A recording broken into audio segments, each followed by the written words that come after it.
Hello and welcome into Main Street Preps this week. I'm Russell Vannozzi, joined as always by Tyler Palmateer. Hope everybody had a great 4th of July, and we are back to talk more high school sports. Excited today to be joined by Father Ryan wide receiver Charlie Becker, a recent Indiana commitment. We're going to welcome in Charlie here in just a second. I want to remind everybody, though, quickly, this podcast is sponsored by the Tennessee Highway Safety Office. Fans don't let fans drive drunk. All right, now it's time to get to Charlie, who's going to join us by video here if you're watching. Charlie, thanks for being here today. Yes, sir. Thank you for having me.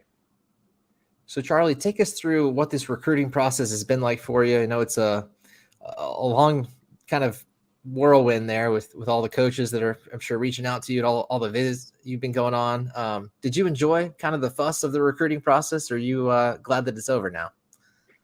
You know, a little bit of both. You know, it was a great time. I had a talk to, all these coaches that I never thought I'd be able to talk to. But, now that it's settled down because of the commitment, it's pretty nice not to have, to go anywhere. Charlie, you said in the spring, I think you told Russell this, that you were ready to make a decision soon, that you were going to get this done. Were you close to a decision then, or did you end up having to sit down and sort through the pros and cons of your choices fairly quickly in order to come to that decision? Yeah, I would say that coming to my decision, that the biggest thing was the official visits, or the unofficial was actually the big thing. But I didn't really have any idea. I just knew that I wanted to commit by the time senior year started, just so I didn't have to worry about recruitment and I could focus solely on football and taking my team far. And so you ended up committing to Indiana a couple of weeks ago. Congratulations on that, by the way. What made the Hoosiers stand out from some of your other top choices like Iowa and Northwestern? Yeah, I would say that, with Indiana, it was really the coaching staff and the culture that they had was really special. And unlike, anything that I've seen from anyone, they really treat each other like family, and, I want to be a part of something like that. For people in general, Charlie, who've just never gone through a Power 5 sports recruitment, let alone the football recruitment, which is obviously generates the most interest and is maybe the biggest process of them all, how would you describe the recruiting process to them just in general terms? Is it fairly professional? Are there things about it that you would caution other players about? Yeah, I would say that, it is very professional, just going through it, just realize that, you're not the only one that they're recruiting, and there's like a lot of people, because in case you commit somewhere else, they always have a backup. I would say that that's really the biggest thing, was that like you have to realize that, these are your opportunities and you got to take them when you get them. So, Charlie, take us through your football journey a little bit. Did you always see wide receiver as your ticket to playing major college football, or did you have a growth spurt at some point that kind of made you say, hey, I think I'd be well suited to be on the outside there catching passes? Yeah, so, throughout middle school, I was always a linebacker and running back. My dad played linebacker at Ohio State, so, he was just throwing me right in there until, about freshman year, when I just shot up and gained a lot of speed, and you realized that I could be, pretty good threat on the outside. How much of your dad's influence helped you go to the Big Ten, Charlie? Was he, I don't know, have any insight on that, or did that factor in at all? Yeah, I've grown up watching, Ohio State, obviously, him going to Ohio State, watching the Big Ten every Saturday. It's, just became our life kind of, but watched SEC too. So I would just say that watching Big Ten teams was really cool, and probably influenced my decision making a little bit. So, no, you had a lot of success this spring in track, and when we talked back in May at that state meet, I know you said track was kind of just something you had started as using that as a means to try to improve your speed for football and things like that. But, you ended up winning state titles in the 110 hurdles, the 300 hurdles, and also as a member of Father Ryan's 4x4 relay team. I guess, how neat was that to, go from really just kind of doing it just for the training to actually, becoming a state 3 times there. Yeah, it's really cool. I like you said, I had no interest in track other than to, get my speed up for football. And just, he just threw me out there at hurdles because he thought I was like, tall and lengthy and my hips were high enough that I could get over the hurdles easily. So, I had a senior my freshman year. His name was Josh Pfeiffer. He's a wide receiver at Ole Miss right now. And he was like, it was me and him at hurdles. And, he was really helpful at, teaching me, how to do it. And I would say, the big difference for me was coming in, with no idea how to do anything to, having that senior there who was really influential in, to pick up track and, keep continuing with it. But, I would say that I never thought that I would, be good enough at hurdles to win state, but, it's hard work pays off. So it's really cool to see that. Yeah. And all athletes of all sports, boys and girls, tend to credit track for gaining speed and explosiveness, like you said. But is there something that track provides on the mental side, Charlie, that is there maybe a level of mental toughness that you realize that you're gaining from that, just being it so individual and you sort of have to bring yourself to complete exhaustion to win these events? Yes, sir. I would say that, the 300 hurdles, they're no joke. Those are very tough. So, you have to have a really good mentality to, go in there and, you're lined up in the blocks and you're just like, I can't wait for this to be over. This is terrible.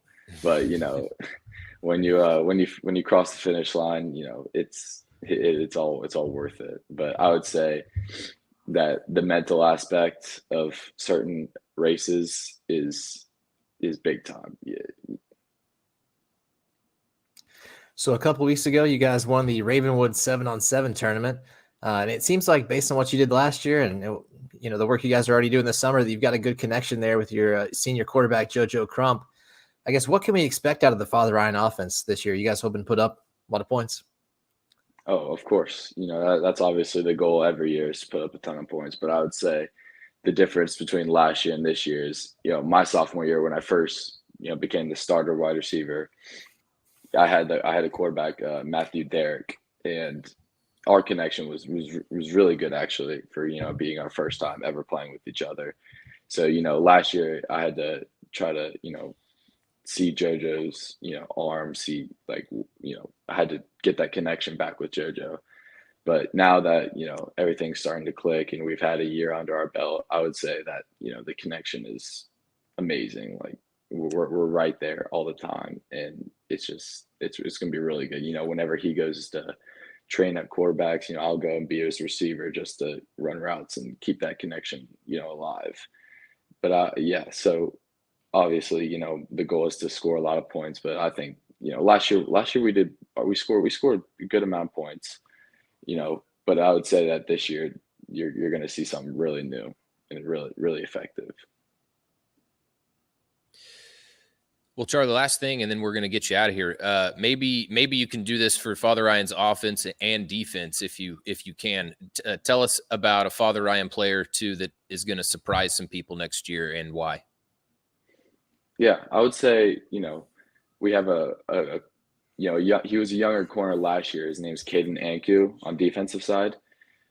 He was younger. He started maybe the second half of the season at corner, but he's been in the lab getting that work in, and he's gone from here to just all the way up. And I think that's going to be really big for our defense. Is our DBs last year, we struggled a little bit, but I would say just the way they've been working, and he always during spring ball always follows me, wherever side of the field I go on. And I think that really helped, iron sharpens iron, and obviously him on the defensive side is going to be really, really helpful with us this upcoming year. And I would also say defensively, we have linebacker Robbie Smith. He also started maybe 80% of the games last year, but he was a little bit new, but just he's become a really great leader for us and for the defensive side. And I would say that he'll be a big impact on everyone.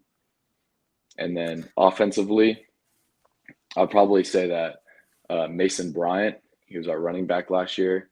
He did really good also, but just the difference between them last year and then this year, it's unreal. It's just having that experience under your belt, it really does incredible things. So I'd say those three guys are someone to watch out for. And one more here for the road, Charlie. With you being a Father Ryan guy, I've got to ask, what did you make of the catches over the last couple of months that two of your former classmates there made? James Henson, of course, made a diving catch into the wall that ended up on SportsCenter in a Father Ryan baseball game earlier this year. And then Jack Porter, a recent Father Ryan grad, did something similar where he last week basically flipped over a wall, made a catch that got on SportsCenter. So a two-part question, I guess. What did you think of those catches and getting that national attention there for Father Ryan? And second, have you ever thought about pulling a London Humphreys and maybe trying to do baseball, man in the outfield a little bit and doing track at the same time? It's pretty tough for him, but you ever thought about doing that? Yeah. So the first part, those guys are great guys, and just the fact that they work so hard. So just to see the hard work pay off, it's really awesome to see that. And James Henson, he was also one of those very influential people because he was a receiver. He started all 4 years for us on the football team. So coming in and really getting that help from him was really important and really beneficial to my process. And Jack Porter, he was a senior when I was a freshman, and but I still talk to him a good amount. So I know he works really hard. So it's just really awesome to see these guys bringing attention for Father Ryan and themselves. And then in baseball, I used to play baseball, but we'll have to see. We'll have to see how if I early enroll, but might have to try out. There you go. And then if you don't, then your legs will be fresh. And I'm sure that'll be fine too. So, right. Charlie, congrats on all your success and your commitment. We're looking forward to seeing how it all shakes out this fall. Thank you. Thank you for having me. You bet. You bet. That has been Father Ryan wide receiver Charlie Becker. Enjoyed talking to him. We are going to take a quick break and then come back with some more football recruiting discussion. So stick around for that.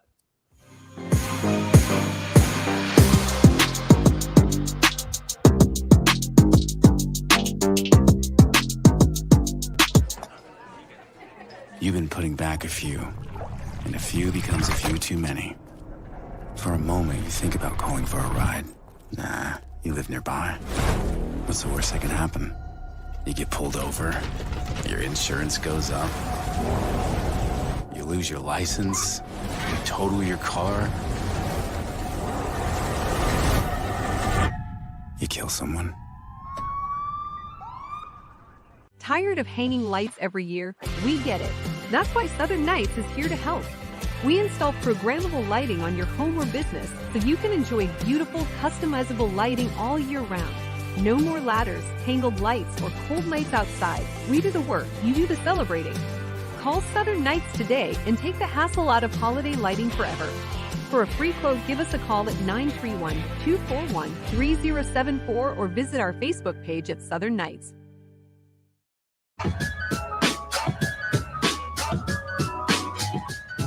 We're back on Main Street Preps this week, and in the wake of our conversation there with Charlie Becker, wanted to get into some recruiting topics. It has been a busy 6 weeks or so in the mid-state recruiting scene.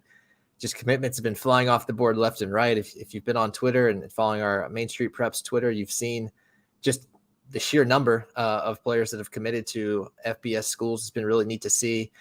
Right now, Tyler, the only uncommitted players in the area in the top 50 in the 24/7 Sports composite rankings are Lipscomb linebacker Edwin Spillman, Riverdale quarterback Braden Graham, and Pearl Cone wide receiver Dearius Reed. So not a whole lot of names still on the board there. Later in the process, there'll be more, of the Division II NAIA level commits. But as far as the top guys, we're pretty much set on where these guys are going for right now. Yeah, I think it kind of shows just maybe a little bit of the nature. The juniors, this is a time of year when a lot of them are gonna commit anyways. It's always kind of been a popular time, but especially now with, I don't know, the fluidity of, is that a word?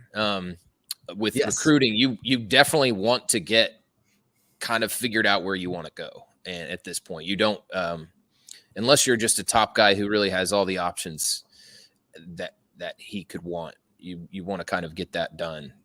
So sort of a sign of that, I think. You look at, obviously definitely the biggest one on the board there is Edwin Spillman. That's definitely going to be an interesting one to watch. And when that decision comes, that's going to draw a lot of attention and certainly make one of those fan bases really happy. And Darius Reed, believe the only Power 5 offer he has right now is Ole Miss, but he was rehabbing an injury. Pro-Cone coach Tony Bernetti told me that has basically kind of shut him down for the summer. It's nothing serious, but he didn't go to any camps. So he's been kind of rehabbing and taking it slow. So I would guess that had he gone to some camps, we would probably be hearing a little bit more about him. He's had such a fantastic year last year for the Firebirds. I mean, gosh, that game in the state championship when he just not only numbers wise went off, but some of the catches he made were just incredible. And then his ability to get away from defenders was really awesome. So I think that's a name we probably would have heard a lot more about had he been able to go to some camps. I still think there's going to be plenty of opportunities for him because people are going to want to come watch those games. And you kind of look at who else is on that Pro-Cone roster. There's some couple defenders that I think are going to get a little bit of Power 5 looks. And then, of course, Donovan Higgins, who's already drawn Tennessee and Vanderbilt offers this summer, he's a 2025 guy. But if you get coaches coming to look at somebody like Donovan, you're going to see guys like maybe Reed get some attention. So that's kind of an interesting aspect, a junior or a rising senior, I should say, that maybe we would have heard more about had he been healthy. Let's hope he can get healthy and get back on the field. Cause like you said, when he was right in that state championship game last year, it was something to see. But yeah, Tyler, just looking up and down the list here of all these prospects. I mean, I've followed this for years now and keeping up with recruiting in the area. And, just anecdotally, this seems like it might be one of the deepest classes in the area in recent memory, just given the sheer number of guys that have already committed to FBS schools. Usually once you start scrolling past that 50 number, you usually don't see a whole lot, especially this early in the process. And then you start seeing a lot, maybe some smaller schools, maybe some FCS type level prospects, but you can keep scrolling even past 50 and you see just a number of names that are heading to big schools. And that's before any of the kind of late senior season blow up prospects that always happen. Somebody has a great year and they kind of catapult up the board. So anyway, it seems like it's a deep class. It's heavy on defensive talent. If you needed a linebacker or a defensive back, this was the year for it. Of course, the top four are Caleb Beasley, committed to Tennessee, Elijah Groves, who just committed to Kentucky last weekend, Edwin Spillman, of course, who we mentioned is uncommitted, and Mason Curtis, committed to Michigan out of Innsworth. So Charlie Becker, who we just talked to, is actually the highest ranked offensive skill player, and he's all the way down at number 22. So anyways, just thought that was interesting that, how much defensive talent there is to be had right now. Yeah. And you made a good point about the late bloomers too. This is a deep class with not counting who could, and it almost seems these days is very likely to blow up late in the process, which is just it's a fairly common thing. We're always surprised, but it's hard to see every single player, and it's hard to really gauge who's going to gain size and speed and who all of a sudden is going to go to a camp and just really impress a school. Last year, obviously, Arian Carter from Smyrna was that guy who just, if you weren't really following Smyrna football, you probably wouldn't have known about him, or at least certainly I didn't until all of a sudden his recruitment just got crazy. So yeah, that's always fun to watch too, just to see what guys all of a sudden everything picks up for them. I'm sure that's a wild time for them, but really cool to watch because you're talking about guys that haven't maybe had options and now all of a sudden they've got great options. So that's pretty cool. think somebody's running a leaf blower outside, but we're going to soldier on here, Tyler. So, yeah, in looking at that top 50 in the landscaping never stops. That's right. Yeah. They had July 4th off and they're back at it this morning. Right. So. Right. But yeah, of that top 50 in the state on the 24/7 sports rankings, Tennessee and Vanderbilt both have 4 commitments, which, isn't necessarily surprising, but I think the surprising part is just Vanderbilt, the kind of the quality of commitments that they are getting across the board, not just in Tennessee, but they've also got, basically arguably the 2 best quarterbacks in that Division II AAA league. Macaulay quarterback Jeremy St. Hilaire and Baylor quarterback Whit Muschamp are both committed. And Vanderbilt sits at number 35 right now, which is far and away the highest they've been. I realize the class is not complete yet, but definitely seems like things are trending up there for Clark Lee and Barton Simmons and everybody at Vanderbilt trying to get that team on track. And really, Tyler, up until this year, they hadn't had a whole lot of success to be able to point to. That first year under Lee was a struggle. I think they beat UConn and Colorado State maybe, but last year they beat Kentucky, who had Will Levis, and then Florida, Anthony Richardson, 2 of the top quarterbacks in the NFL draft, and they beat both of them. So it seems like maybe that kind of proof of concept is paying off now for the Commodores. Yeah, and Whit Muschamp is no joke. He obviously coming off that state championship season. I mean, he's a great passer. It's obviously his dad.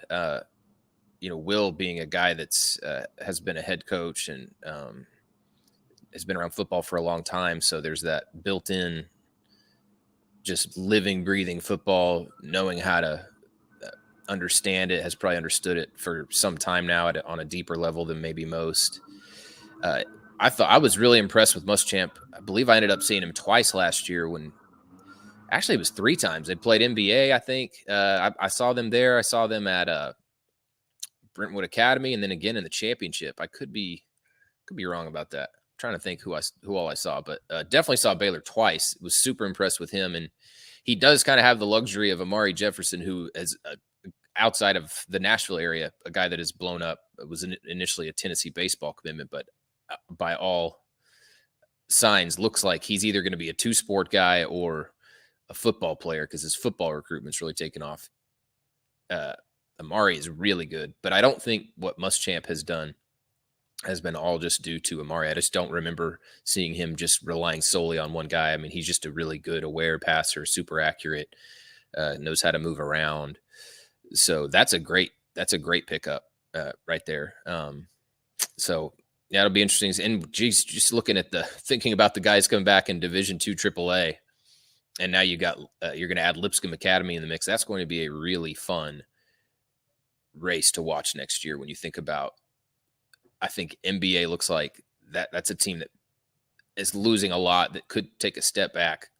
But then you look at Brentwood Academy, Baylor, Lipscomb Academy, all that those teams bring back. It's going to be some really competitive games there. I don't know who the favorite would be, Russell. I mean, I don't want to venture any guesses right now because I haven't really started thinking about that too heavily. But I mean, would you? Lipscomb Academy is a good team to think about, but they're going to be changing their schedule a little bit. I don't know. I think they'll still be really good and they've got a chance. I don't know that I would tap any favorite yet. Yeah, I don't know. I mean, Baylor, like you said, with Baylor, with Muschamp and Jefferson, they might get the early nod there if people are kind of unsure how that Lipscomb transition will go, but Lipscomb might be right there with them too, just because it doesn't seem like they're going to be a team that's going to allow many points, on that list of defensive prospects. I mean, Lipscomb's got a handful of them, so they're in the mix for sure. That should be a good race there. But some of the one of the neat things about recruiting, Tyler, is just some of the stories that emerge out of it, and kind of the success stories. One that kind of stood out to me that we got to write about was Andre Evans, the CPA defensive back committing to LSU. If you haven't read this full story, you can go check it out on mainstreetpreps.com and just search Andre Evans. It's Ondre, Andre. Just was kind of blown away by this story, but basically he has been living with a family that has children at CPA and happened to run into a guy named Joe Stanford who runs the D1 facility there in West Nashville, D1 sports training facility. And it just so happened that his mom, he attended Pearl Cone, and his mom was leaving the Nashville area to kind of escape a rough neighborhood, moving to Clarksville. And, Andre wanted to stay in Nashville because there's, great football opportunities here. Obviously, he had a good situation there at Pearl Cone. That's a program that routinely helps develop scholarship level players. And anyways, so he wanted to stick around and wanted to, he needed a place to stay. And basically, just through some connections and stuff, ended up being able to stay with the Stanford family, who he met, only a couple of times up to this point. Eventually transfers over to CPA, moves from wide receiver to defensive back, and his recruitment just exploded. And now he's, one of the top recruits in the state. This summer, early June, he went and camped at Georgia, I think. And that's really what, all these teams were already on him. But once Georgia offered after their camp, then LSU swooped in there, Alabama, and he sort of had his whole pick of the litter there, but he ended up going with LSU. But just neat to see, a kid, he was just hell-bent on working as hard as he could to get a scholarship to better, opportunities for himself and his family. And that's what he's getting to do. So just really cool stuff there for Andre, and wish him the best here as a senior on what's going to be, a loaded CPA team there in that Division II AA. Got to think they're right there amongst the favorites in that league now that Lipscomb is gone. So anyways, that's you also had a pretty neat one too over at CPA, John Wayne Oliver. You want to give the quick spiel on that? Yeah, I mean, you hit it on the head about how loaded that team is right now. And when you think about the guys that have just sort of come up, really developed and just sort of broken onto the scene the last year. I mean, all of a sudden they're just they are well equipped to go compete for or win a D2 AA championship. But one of those guys being offensive tackle, John Wayne Oliver. Wayne is not necessarily his middle name. He goes by John Wayne, he is named after the famous Western movie actor. I guess we're moving on in time here, so there's probably a younger audience that isn't as aware of John Wayne. I would say I don't even know who the biggest movie star is in movies right now. I don't know who we consider that, but maybe like a Brad Pitt of his time, even though he's a much tougher, more grisly actor. But in terms of stardom, was as high as anybody has ever been, probably in sheer fame in the movie world. And also just has a gruff way about him. He's not just an actor. He's like a whole aura, like a whole persona.